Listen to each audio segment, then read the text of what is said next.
আসসালামু আলাইকুম। আজকে কথা বলবো ইসকন নিয়ে। ইসকনকে আমরা বয়কট করব, ইসকনকে আমরা এদেশ থেকে নিষিদ্ধ করব। বাংলাদেশে কোনো উগ্রবাদী, মুসলিম বিদ্বেষী মুসলিম বিরোধী কোনো দল এদেশে থাকতে পারবো না। এদেশ মুসলমানদের দেশ, এদেশের হযরত শাহজালাল শাহপরানের দেশ, এদেশ অলি আল্লাহর দেশ। এদেশে কোনো মুসলিম বিরোধী, কোনো মুসলিমকে উস্কানিমূলক বা মুসলিমকে হত্যা এই ধরনের চিন্তাভাবনা কোনো সংগঠন এদেশে থাকতে পারবো না। তো আমি ইসকনকে বয়কট করব, ইসকনকে নিষিদ্ধ করার দাবি জানাবো। আপনারা সবাই একসাথে সমর্থন দিবেন এবং আপনারাও এটার প্রতিবাদ করবেন ভিডিওর মাধ্যমে, কথার মাধ্যমে, লেখার মাধ্যমে, যেভাবে পারেন।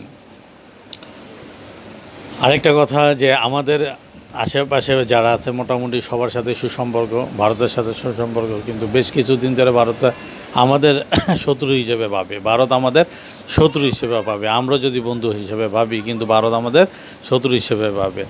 যেমন ভারতের সরকার এবং বিজেপির নেতা শুভেন্দু, সে সরাসরি বলতেছে যে 100% ভিসা বন্ধ করতে, 100% ভিসা বন্ধ করলে আমরা কি তোদের দেশে কাজ করতে চাই? এই বেয়াদব, আমরা কি তোদের দেশে কাজ করতে যাই?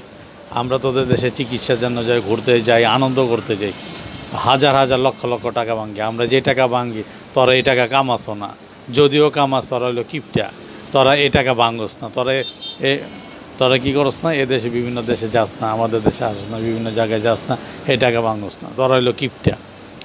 আবার বলে চিকিৎসার জন্য করাচি লাহোর যেতে। আপনারা শুভেন্দুর ভিডিওটা দেখবেন, তা ওইখানে যমুনা টিভিতে নিউজ করছে, এটা দেখবেন। আমি প্রমাণ সহ বলতেছি, সে বলছে চিকিৎসার জন্য করাচি লাহোর যেতে। আমরা করাচি লাহোর যাব না, থাইল্যান্ড ব্যাংকক যাব না, সিঙ্গাপুর যাব না, আমেরিকা যাব, এটা আমাদের ব্যাপার। আমরা টাকা দিয়ে আমরা চিকিৎসা করব, যে কোনো দেশে গিয়ে আমরা করব। ওইখানে গেলে সরকার ট্যাক্স পাইতেছে, ব্যাট পাইতেছে, চিকিৎসার ডক্টরের টাকা পাইতেছে, হোটেলের টাকা পাইতেছে, খাবার খাইতেছে, এটার টাকা পাইতেছে, এভরিথিং তাদের দেশে আমরা ব্যয় করতেছি। তুই বলার কে? তাইলে তো তুই আমাদের দেশকে শত্রু হিসেবে, প্রতিপক্ষ হিসেবে দেখতেছ, বন্ধু ভাবাপন্ন না। তুই প্রতিপক্ষ এবং বলতেছস বর্ডার আমরা চেক দিব, ভিসা বন্ধ করে দেন, পণ্য বন্ধ করে দেন, বর্ডার আমরা চেক। টাকা হইলে পণ্যর অভাব আছে রে বেটা, টাকা হইলে পণ্যর অভাব আছে। বেয়াদব, সবার কাছে আমার আকুল আবেদন, এই বেয়াদবরে আমাদের ভারতের পক্ষ হয়ে মাপ চাইতে হইব আমাদের দেশের জন্য। হয় বলতেছে আমাদের দেশে হিন্দুদের ঘরবাড়ি, চুরি ডাকাতি, মন্দিরে, আমরা সবাই এগুলা মুসলমান এবং হুজুর ভাইয়েরা মিললে আমরা পাহারা দিছি। এই পর্যন্ত বাংলাদেশের ইতিহাসে এইভাবে পূজা কোনো দেশে উদযাপন করতে পারে নাই। তোদের দেশে যে মুসলমানদের মসজিদ থেকে বের করে পিটাইছস, তত উত্তরপ্রদেশে মসজিদ থেকে কেন্দ্র করে কিছুদিন আগে, কয়েকদিন আগে 4-5 জনরে মারছস। এবং তোদের ভারতের বিভিন্ন জায়গায় গত রমজানের ভিতরে নামাজ অবস্থায় মুসল্লিদের পিটাইছস, পিটায় বার করছস। অনেক মুসল্লিদের, তোরা হইল উগ্রবাদী হিন্দু, জঙ্গলি, তোরা হইলো জঙ্গলি, তোরা হইলো আইএস, তোরা হইলো উগ্রবাদী আইএস, তোরা হইলো সারা বিশ্বের মধ্যে তোরা হইলো জঙ্গলি। তারা মুসলমানদের আমাদের দেশে দেখতো এখন পর্যন্ত সংখ্যালঘু কারো হত্যা করছে, সংখ্যালঘু আমাদের হত্যা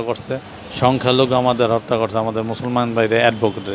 তাহলে আমরা সংখ্যালঘু না ওরা সংখ্যালঘু? এটা আপনাদের কাছে আমার প্রশ্ন। ওরা হত্যা করছে, ওরা প্রমাণ দেখাইতে পারবো যে আমরা হত্যা করছি কোনো সংখ্যালঘুরে? তো এই বেয়াদবে কেমনে বলছে?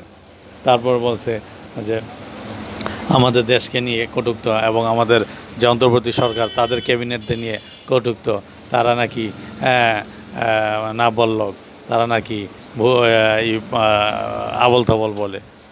এই জন্য তাকে ক্ষমা চাইতে হবে বাংলাদেশের কাছে। এবং সে অহংকার করে বলে যে আমাদের দেশে নুন আছে, তাদের দেশে আয়োডিন আছে। আর এবার টাকা হইলে আয়োডিন, নুন, ক্যালসিয়াম, ভিটামিন সব পাওয়া যায়। কথা বুঝোস নাই? তুই যেমনি বুঝাইছিস আমি এইভাবে বুঝাইলাম। কারণ তোরা এগুলা বিক্রি করস, আমরা কিনি। আমরা যদি না কিনে এগুলা তোরা বিক্রি করতে পারবো না। তোর এই মাল কি অন্য দেশে নিব? অন্য দেশে সবাই উৎপাদন করে, আমরা যেটা উৎপাদন করি না সেটা আনি। আর আমরা তোদের দেশে শৌখিন হিসেবে, তোরা আমাদের দেশে শৌখিন হিসেবে আসছ। তো উগ্র